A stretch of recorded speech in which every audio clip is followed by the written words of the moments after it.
Equal treatment right तव्हांखे इहो थो मिली वञे कि तव्हां सां कोई बि डिस्क्रिमिनेशन न थिए ऐं सेक्स जी बुनियाद ते ॿिन्हिनि असांजे यूनिवर्सल डॉक्यूमेंट ऐं नेशनल ॿिन्ही में इहो मेंशन आहे कि सेक्स जी बिना ते मज़हब जी बिना ते रंग नस्ल जी बिना ते न थिए त उहो जॾहिं असां हेॾे था अचूं पंहिंजी वाटर मैनेजमेंट रिसोर्सिस में त असां कीअं उन सेक्स सां इनजस्टिस था करे सघूं कीअं उन सेक्स खे डिस्क्रिमिनेट था करे सघूं जेके त असांजा राइट आहिनि उन्हनि खे ॾियण हुनजो राइट आहे इहो वठणु मतिलबु इफ बि असां उन्हनि खे शामिल नथा कयूं प्लैनिंग में हिकु त असां अनफेयर ट्रीटमेंट करे पंहिंजा जेके गोल्स अचीव करणा आहिनि उहे बि फेल थी वेंदा ॿियो गॾु गॾु राइट्स जी वायोलेशन बि थिए थी त हिते तव्हांखे इहो ई सम्झायो थो वञे कि इहे सभु शयूं डायरेक्टली इनडायरेक्टली कनेक्ट थियनि थियूं कि जेंडर इक्वालिटी कयो पंहिंजी प्लैनिंग में स्कीम में डिसीजन मेकिंग में तव्हां औरत खे बि शामिल रखो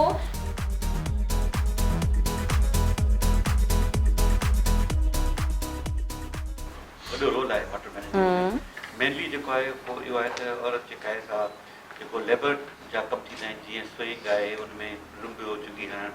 ऐं गाह करणु उन खां सवाइ जेको आहे लाबारो करणु गुॾ कटणु अहिड़े क़िस्म जा कम आहिनि उन वटि ॿियो इहो आहे त ख़ासि तौर ते असांजा जेके आहिनि माइनर्स ठहियल आहिनि या डिस्ट्रीब्यूटरीज़ आहिनि उते वॉशिंग घाट्स ठहियल आहिनि कपिड़नि धोइण जा उहे ख़ासि उते औरतूं जेके आहिनि उहे पंहिंजा माना यूटिलाइज़ कनि था डोमेस्टिक पर्पज़ जे लाइ ओके हर औरत के नाले पे जमीन ना है not every woman owns a piece of land it's not your tradition है या कल्चर है ठही वाला माने 100 की औरत के नाले पे 3% फीमेल दिस इज यो माने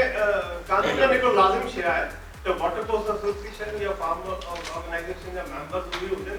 जेके ओनर्स ऑफ द लैंड होते हैं सही है अच्छा ॿियो इहो आहे पावर सेक्टर में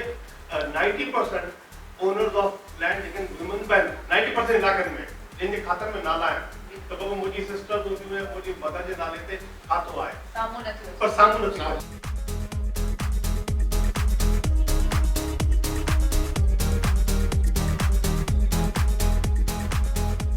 Thankfully, alhamdulillah, now I'm very much aware of the topic. I understand the importance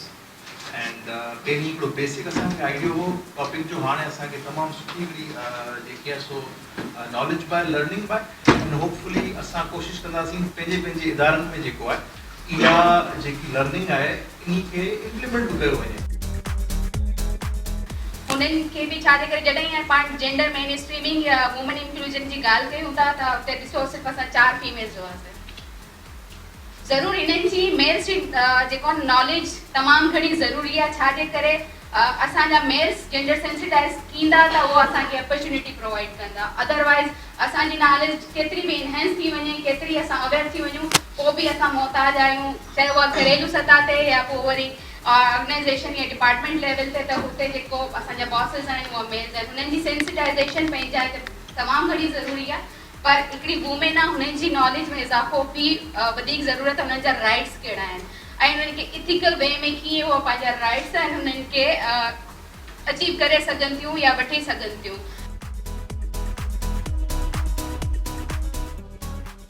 जेको जेंडर जे हवाले सां ॻाल्हायूं था हाणे औरतूं जेके आहिनि असां मेन स्ट्रीम जेके वॾा वॾा लफ़्ज़ आहिनि तव्हांखे हाणे काफ़ी सम्झो हूंदो त हुन मेन धारा में शामिल न आहिनि मेन स्ट्रीम में कोन्हनि तव्हां जेका हिकु स्ट्रीम वेंदी आहे त हुन में निंड किथे हुते हूंदी पर मेन स्ट्रीम जेके अक्सर तव्हांखे सोसाइटी में मर्द नज़र अचनि था असां चाहियूं त उनखे मेन स्ट्रीम हुजे ऐं जॾहिं बि असांजी जॾहिं असां पाण सेंसिटिव हूंदासीं असां पंहिंजी सोच में पंहिंजी ॻाल्हि में पंहिंजे कम में पंहिंजी अप्रोच में असां जॾहिं प्लानिंग कयूं था एग्ज़ीक्यूट कयूं था इम्प्लीमेंट कयूं किथे बि आहियूं असांखे इहा ख़बर आहे त असां स्टेरियोटाइप माइंड खणी न हलूं त असांखे ख़बर आहे बराबरी जिते न आहे त उनजी असांजी नज़र अची वञे जीअं सना ॿुधायो त ट्रेनिंग मेजॉरिटी मर्दनि जी असांजी इहो हिकु सेंसिटिविटी आहे त असां जिते बि वञूं ॿिए के प्रोग्राम में वञूं असांखे का ख़बर पवे थी ट्रेनिंग हले पई अक्सर मर्दनि जी त असां हाईलाइट कयूं पॉइंट आउट कयूं